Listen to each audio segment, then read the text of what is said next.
So the next theme is Sea Crow with the title Seriousness of Ocean Noise and Proposals of Developmental Strategies. Please welcome Team Sea Crow.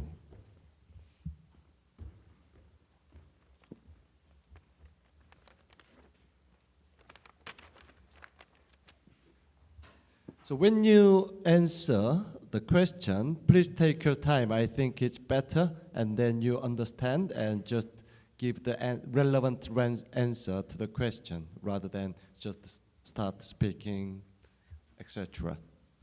Thank you.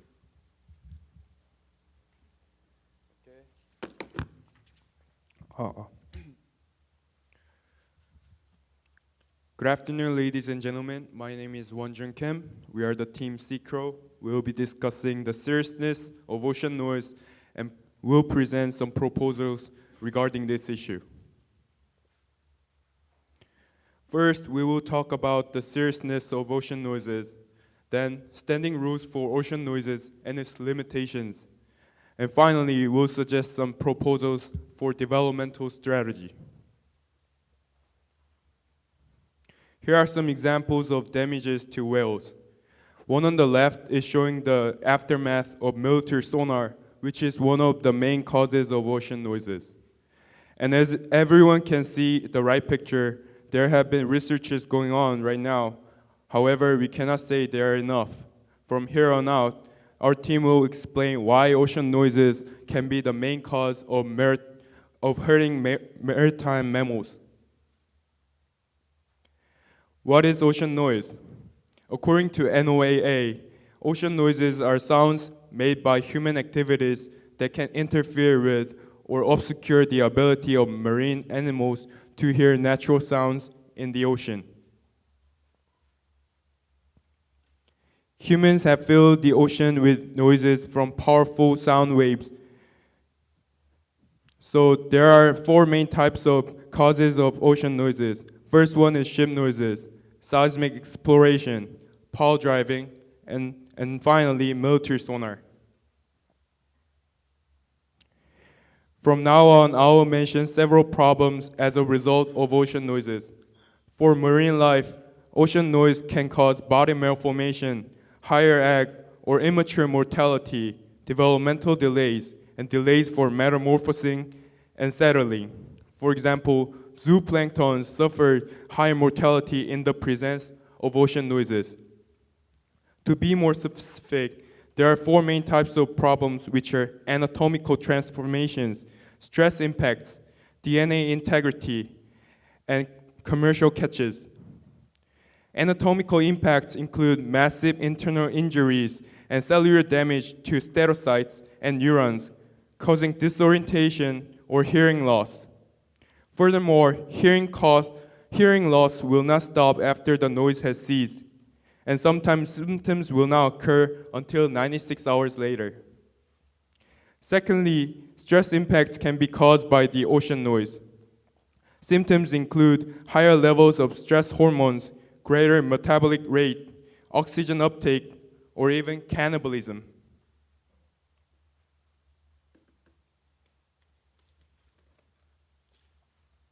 Thirdly, DNA integrity was also compromised as overall physiology. Behaviorally, animals showed alarm responses, increased aggressions, or decreased anti-predator defense.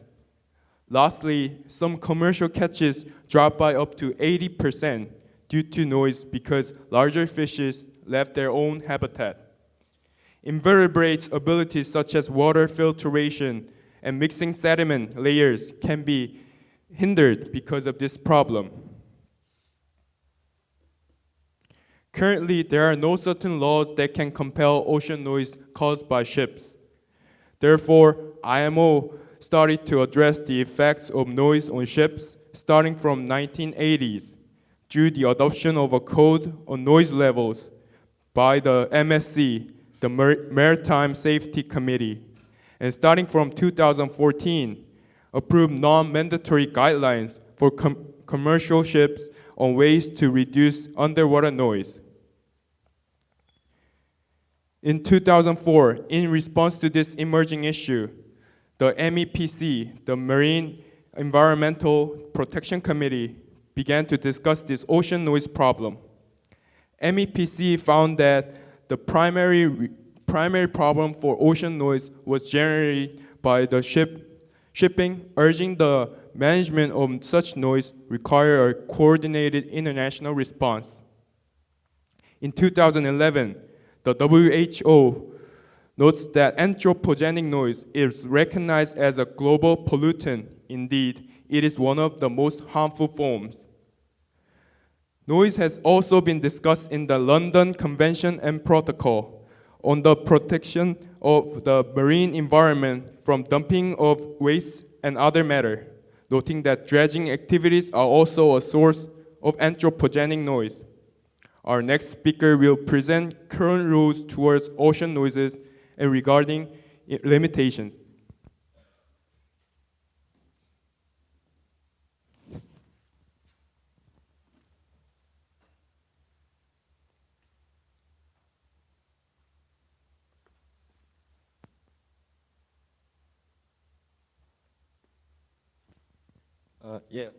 I'm the next presenter of CCRO, and I'll be discussing about current regulations toward ocean noise issue.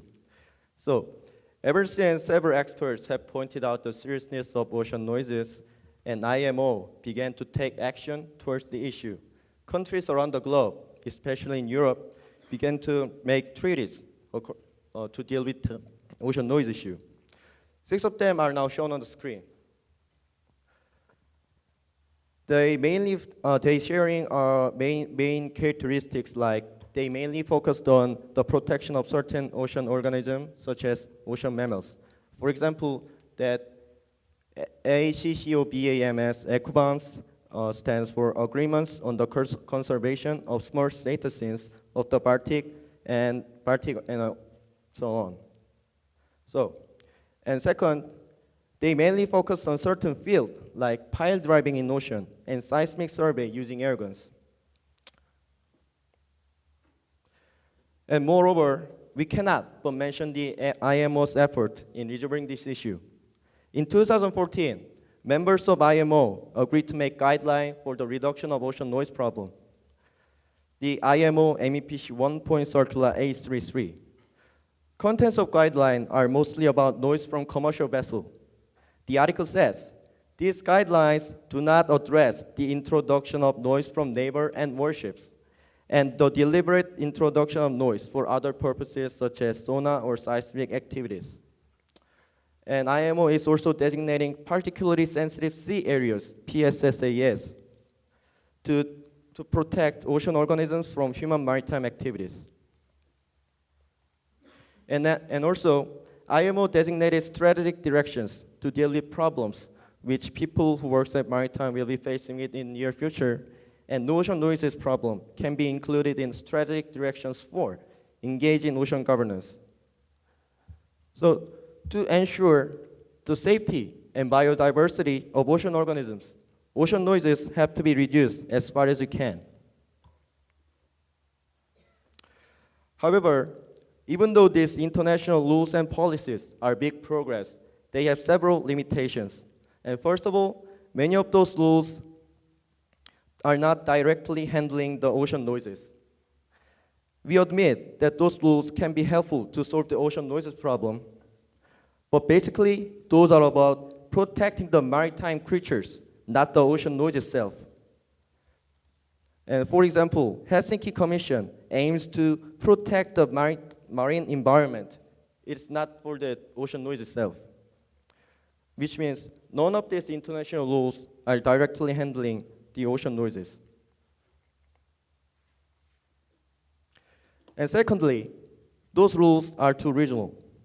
Although those rules are created by multinational cooperation, countries which are involved in those rules are too concentrated in particular area. As you can see on the map, countries which join international treaties are mostly in Europe, while the Baltic countries are applied by multiple rules, as you can see those in Asia or Africa, even though international cooperations are essential in order to solve the problem. And finally, Only a particular region of ocean noises are mainly treated, as you have seen on the contents of IMO MEPC circular. One of the main reasons for ocean noise is, of course, the commercial shipping. But as you have seen already from our presentation, commercial shipping is not the only reason of ocean noise. Seismic exploration, empire driving, and military sonar are also the important key to solve this issue. We need to solve this problem as well. And next presenter will be discussing about how to solve these limitations.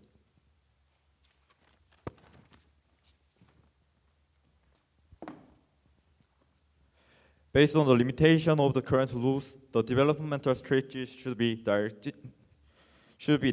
international, and balanced of interest between the regions.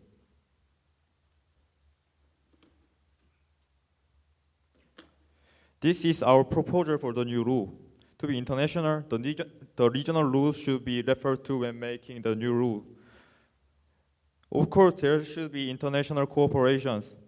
The rule should be made by IMO, which is an organization that works with every country. To provide directness, the focus of the rule should be ocean noise or underwater noise instead of concentrating on protection of maritime animals. The statement that restricts the coverage of the rule should be deleted, and by doing so, the rule will be more comprehensive. Based on this amendment, additional protocols and conventions can be followed. I wanted to suggest two following practical proposals. First one is fundraising for ocean noise research. One of the biggest problems that we are facing is that we have limited knowledge about it. More researches need to be carried out, but for this, money has to be invested. For this reason, I wanted to suggest to create a fund, IFONR, the International Fund for Ocean Noise Research. Actually, this fund is not the first international fund that deals with environmental problems. Although their purposes are a little bit different, but Global Environment Facility or Green Climate Fund took care of climate change, greenhouse gas, or global warming. However, IFONR is going to focus on research and ocean noise more. For this fund, appropriate convention should be made depending on the amendment before. In the process of raising fund, obligating particular countries to pay for it can be unfair. Also, developing countries may complain about imposing the same level of cost on both developed countries and developing countries. So I think that the countries that make more money by producing ocean noise as a byproduct should carry heavier burdens. For example, the chart shows each country's ownership of total dead weight tonnage.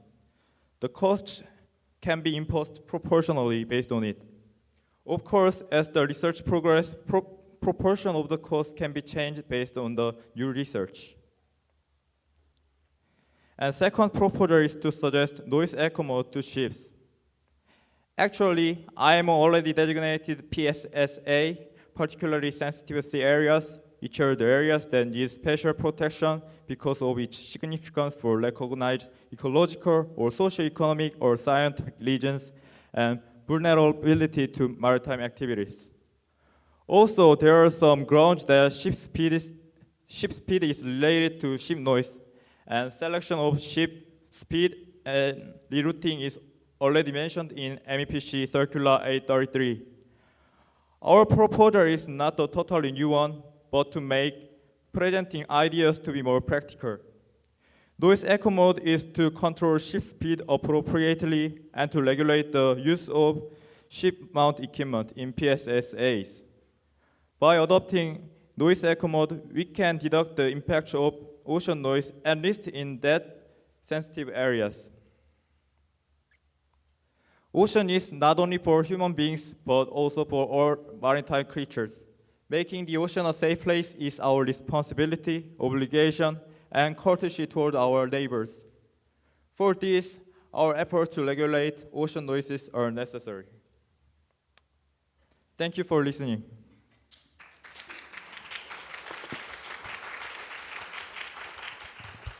Thank you very much, Shikro. We will have a Q&A session. So if you have any questions, yes, please.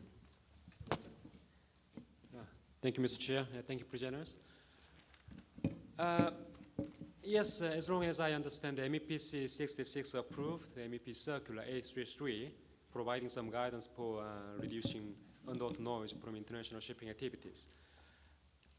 After that, some kind of follow-up actions and the relevant international activities were undertaken, currently underway. So as long as I understand, as of MEPC 71. So do you know what kind of international activity or the follow-up actions undertaken? And if possible, do you know which country has a leading role for the discussion so far?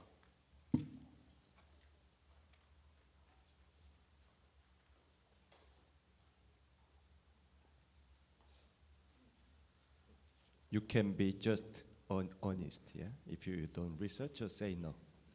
It will be good answer. To be honest, we have no idea about Great. the country.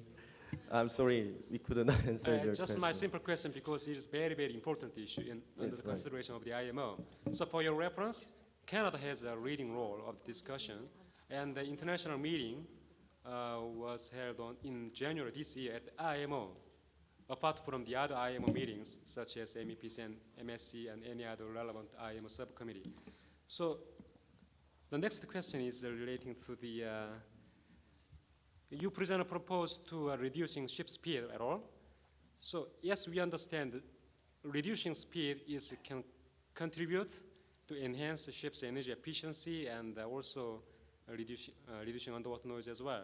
So do you have any ideas for any technical or operational aspect from shipping activities for reducing underwater noise at all? And other ideas?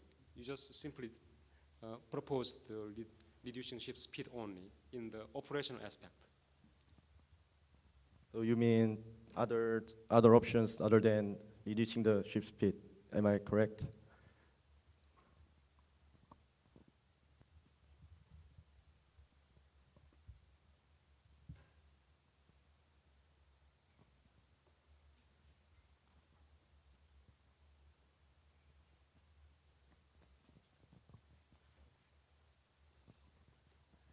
So the most practical way, other than reducing ship speed, is like changing the design of ship hull or changing the design of ship propeller. And yes, as far as I know, it can be the other options other than the reducing ship speed. But however, we think that changing the ship's design, which are now currently on cruising the ocean, I think it would be quite difficult. So we just proposed the reducing of ship speed, which all the ships on the ocean can be following, I think. Okay, thank you for your great answer. And finally, I have one question. Please go back to page number 16 again. In presentation material, 16.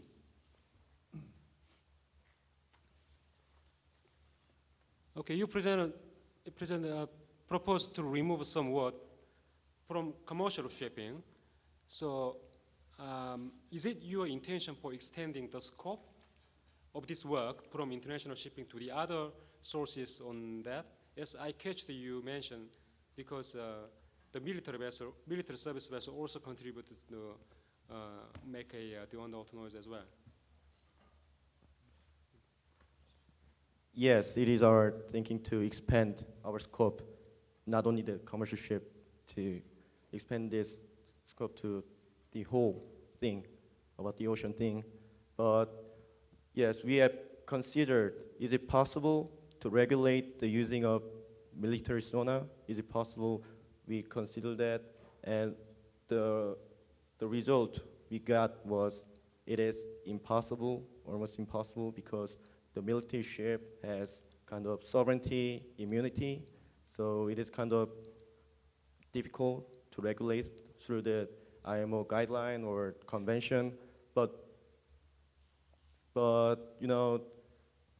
following the MARPOL, the warships, ROK warships are now preventing from throwing the ocean trashes away in other countries' port.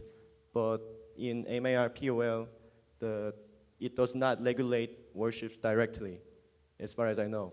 So we were thinking of just expanding our scope, and just like MARPOL, the warships around the globe will follow that rule, even though it is not directly written on the regulation.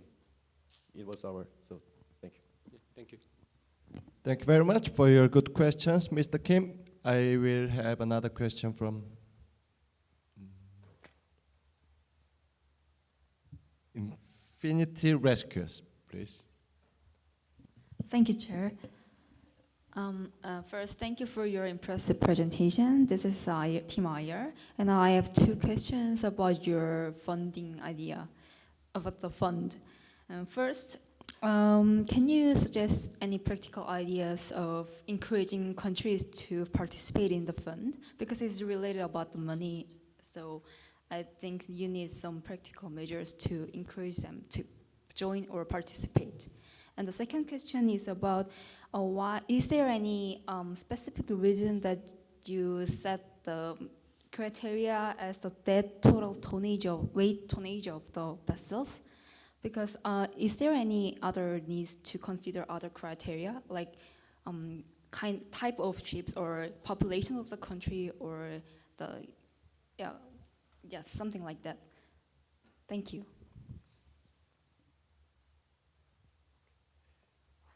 Okay, let me summarize your question. First, can you suggest practical idea to increase countries, funding, right? Encourage right. countries to participate. And the second thing was another criteria Yes. about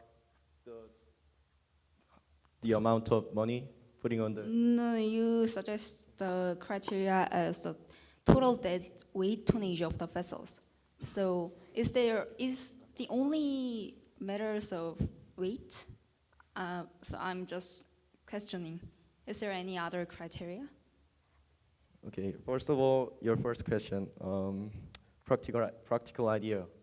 We were thinking of just like, the Tokyo Convention about the emission, CO2 emission, and if countries in Tokyo Convention put much more money into it, or do some ecological activity, then how should I say? The right to emit the CO2, as far as I know. So just like that, if some country put some more money into the fund, then we might give that country some other advantages, like the ships.